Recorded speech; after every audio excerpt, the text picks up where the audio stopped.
Сәлеметсіздер ме, құрметті студенттер. Менің есімім Асқарбек Арман Шалабайұлы. Бүгінгі бейне дәрісімізге қош келдіңіздер. Бүгінгі дәрісіміздің тақырыбы генеративті жасанды интеллект құралдары және платформалары.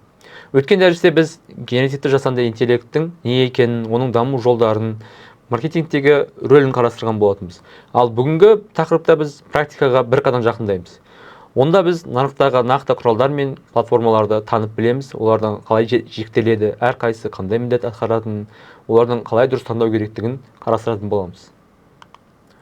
Алдымен тақырыптың негізгі терминдерімен таныса кетсек, генеративті жасанды интеллект бұл мәтін, кескін, бейне және дыбыс сияқты жаңа мазмұн жасауға қабілетті жасанды интеллекттің түрі.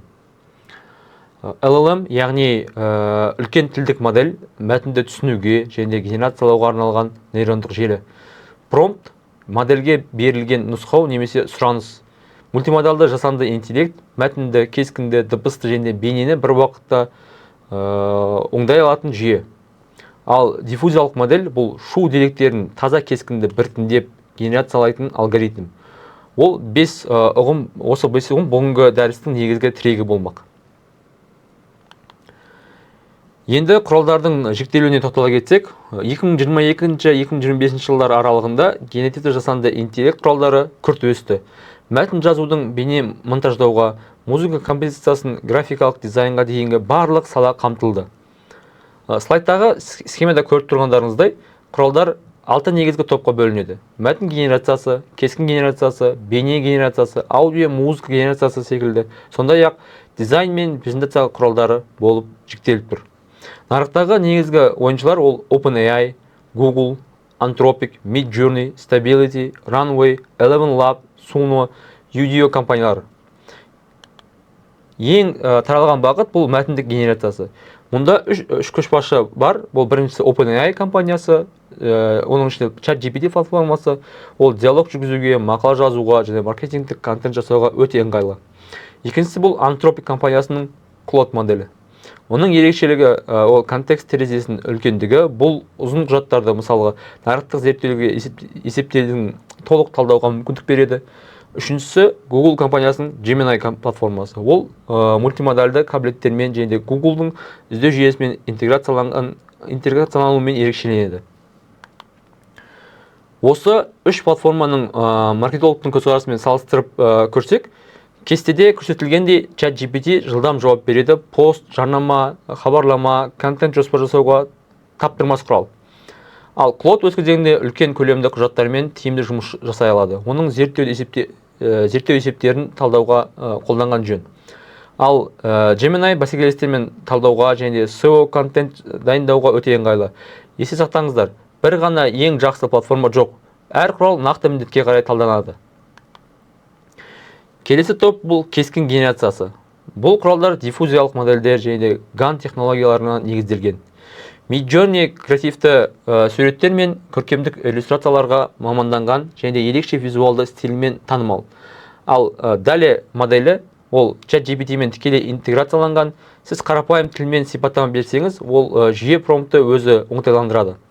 Stable Diffusion ол ашық бастапқы кодты модель. Оның өз компьютеріңізге орнатып, брендіңіздің қажеттілігіне қарай кастомизациялауға болады.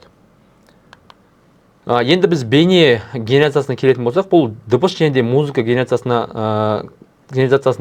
Runway Gen 3 текстік сипаттамадан қысқа бейне жасаса, Google'дың VO моделі жарнамалық мақсаттағы реалистік бейнелерге тиімді. Дыбыс саласында Eleven Lab сияқты табиғи адамның дауысынан синтездейді және 29-дан астам тілді, соның ішінде қазақ тілінде қолдай алады. Музыка бойынша Suno платформасы мәтіндік сипаттамадан вокалда бар толық композиция жасай алады. Udio электронды және классикалық жанрларда сапалы нәтиже береді. Маркетолог үшін маңызды тағы бір топ бұл дизайн құралдары. Оның жарқын мысалы бұл Canva Magic Studio. Слайдтағы схемалық визуалды контент жасаудың 5 кезеңінде көрсетілген. Көріп тұрсаңыз, алдымен тақырып немесе промпт енгізіледі, содан кейін дизайн шаблоны таңдалады. Үшінші кезеңде мәтін мен сурет автоматты түрде генерацияланады. Төртінші кезеңде нәтиже бренд стиліне қарай бейімделіп, соңында дайын материалды экспортталады. Идеядан дайын макетке дейінгі жол бар болғаны бірнеше минут ішінде ғана жүзеге асады. Ал енді ең маңызды практикалық сұрақ бұл осы көп платформалық ішінен қайсысын дұрыс таңдауға жасай аламыз. Слайдта 6 түрлі критерий берілген. Ол біріншісі мақсат пен қажеттіліктер, екіншіден нәтиже сапасына қойылатын талаптар, үшінші құн мен лицензия түрі, төртіншіден тілдік қолдау, әсіресе қазақ тіліне қолдау, бесіншіден қолданыстағы жүйелер мен интеграция мүмкіндігі, алтыншыдан деректердің қауіпсіздігі. Осы 6 критерий. Корпоративтік ортада ChatGPT, Enterprise және де Cloud for Work сияқты шешім деректерді қорғау мен командалық жұмысты қамтамасыз ете алады. Осы жиынтық кестеде бүгін айтылған барлық құралдардың бір жүйеге түсірілген мәтін генерациясы ChatGPT, Claude, Gemini, кескін Midjourney, DALL-E, Stable Diffusion, ал бейне Runway, Pika, Veo, Audio, Eleven Labs, Sumo, Udio секілді. Кодтар генерациясында GitHub, жалпы дизайнда біз Canva пайдаланамыз. Бұл кестеде өзіңізге сақтап алуыңызға ұсынамын. Себебі бұл практикада сіздер тапсырмаларды қолдана аласыздар алдағы уақытта. Дәрісіміздің қорытындыға келетін болсақ, бүгінгі бұл генеративті жасанды интеллект құралдарының жіктелуін, негізгі платформаларды, оларды таңдау критерийлеріне қарастырдық. Болашақтың басты тренді мультимодальды модельдер, яғни бір платформада мәтінді, кескінді, дыбысты, бейнені біріктірген жүйелер бола алады. Дегенмен ең маңызды нәрсе бұл ұмытпайық, бұл құралдардың қолданғанда этикалық нормаларды сақтау міндетті болып табылады. Бұл авторлық құқық мәселелері, дәйек сөз, ақпарат тарату, қауіпі мен жеке деректерді қорғау секілді.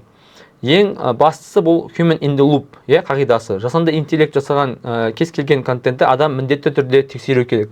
Себебі модельдер қателесуі мүмкін. Жасанды интеллект маркетологтың орнын босатын емес, оның жұмысын күшейтетін құрал. Бұл қайталап айтайық. Білімдеріңізді бекіту үшін өзіңізге келесі сұрақтарды қойып дайындала аласыздар. Алдарыңызда көріп тұрған сұрақтарды. Осымен біз сабағымызды аяқтаймыз. Зер салып тыңдағандарыңызға алғыс білдіремін.